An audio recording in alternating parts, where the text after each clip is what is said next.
మీ ఎలాంటి వ్యాపార ప్రకటనలకైనా వెంటనే మా ఛానల్ సంప్రదించండి. శ్రీ గురుభ్యో నమః. శ్రీ మహాగణాధిపతయే నమః. కుంభరాశి.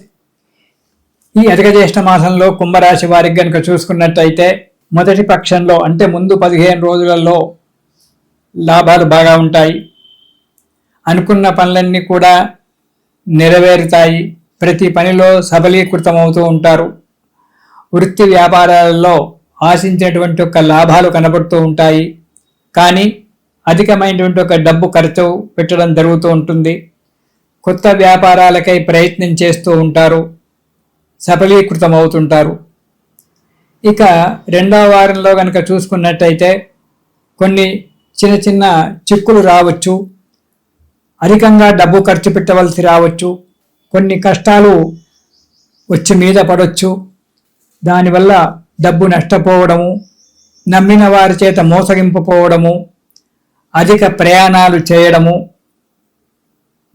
దానివల్ల ప్రయాణాలలో చిన్న చిన్న ప్రమాదాలు ఏర్పడము, ఆరోగ్య నష్టంగా ఉండడము జరుగుతుంది. రుణ బాధలు కూడా పెరిగిపోతాయి. ఈ కుంభరాశి వారికి కొంచెం జాగ్రత్తగా ఉండడం చాలా మంచిది.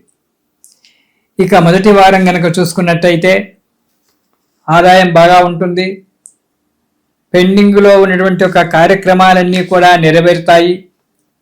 మీకు రావాల్సినటువంటి ఒక డబ్బు మీకు చేరుతుంది. ఈ నెలలో కీర్తి ప్రతిష్టలన్నీ కూడా పెరిగిపోతూ ఉంటాయి. యత్న కార్య సిద్ధి, ఆశించినటువంటి ఒక కార్యక్రమం కూడా నెరవేరుతూ ఉంటుంది. బంధుమిత్రుల యొక్క కూడిక ఉంటుంది. బంధుమిత్రుల యొక్క సహాయ సహకారాలు కూడా లభించి ఉన్నతి జరగడానికి ఆస్కారం ఉంది. ఇక రెండవ వారం గనక చూసుకున్నట్టయితే ఆదాయం బాగానే ఉంటుంది. ఆశించినటువంటి యొక్క పనులన్నీ కూడా సుఖంగా నెరవేరుతాయి, సునాయాసంగా నెరవేరుతాయి. లాభాలు చూస్తారు. కొత్త వారితో పరిచయాలు ఏర్పడతాయి. చేపట్టినటువంటి యొక్క పనులన్నీ కూడా సునాయాసంగా నెరవేరి మనస్సుకు ఆనందాన్ని ఆనందాన్ని కల్పిస్తాయి. సంతోషంగా ఉంటారు రెండవ వారంలో. ఇక మూడవ వారం గనక చూసుకున్నట్టయితే భార్యాబిడ్డలతో చిన్న చిన్న కలహాలు ఏర్పడము, ఆత్మీయుల వలన ఆటంకాలు ఏర్పడి కొన్ని విషయాల్లో నిష్ఠూరం కావడం అనేటువంటి జరుగుతూ ఉంటుంది. కొంత డబ్బు నష్టపోవలసి వస్తుంది, తప్పదు. అలాంటి పరిస్థితులు ఏర్పడతాయి.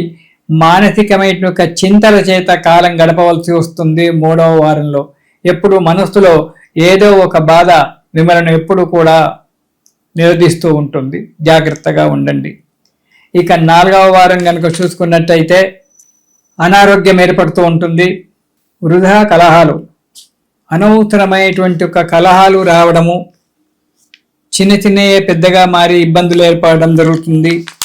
యత్న కార్యభంగము, మీరు ఏ కార్యక్రమం అయితే చేయాలని చెప్పి అనుకున్నారో దానికి ఆదిలోనే అంశపాదంలాగా ఎవరో ఒకరు దానికి ఆటంకాలు కలిగించడము, మీ మనస్సును నిర్వీర్యం చేయడము, ఆ పని యందు శ్రద్ధ లేకుండా చేయడం జరుగుతూ ఉంటుంది. జాగ్రత్తగా ఆలోచించండి. సదా ప్రయాణాలు చేయడం అనేటువంటి జరుగుతూ ఉంటుంది. దానివల్ల ఆరోగ్య నష్టం ఏర్పడుతుంది. పనికిరాని ఆలోచనలతో, పిచ్చి పిచ్చి ఆలోచనలతో మనస్సును పాడు చేసుకుంటారు. దానివల్ల వచ్చేది లేదు, పోయేది లేదు. దానివల్ల ఇబ్బందులు ఏర్పడతాయి. ఆ పిచ్చి పిచ్చి ఆలోచనలన్నీ కూడా మానుకొని సరి అయినటువంటి ఒక ఆలోచనల చేత అడుగు ముందుకేయడం మంచిది. ఎవరో ఏదో అన్నారని చెప్పి దాన్ని పట్టుకొని మీరు మనస్సులో పెట్టుకొని బాధపడుతూ కూర్చుంటే పనులు జరగవు. జాగ్రత్తగా మీదంటూ ఒకటి ఏర్పాటు చేసుకొని మీ ఆలోచన ప్రకారంగా అడుగు ముందుకేయడం చాలా మంచిది. ఈ రాశివారు ఈ నెలలో దుర్గా స్తోత్రము, దానితో పాటు శని స్తోత్రం కూడా ప్రతిరోజు పారాయణం చేయండి.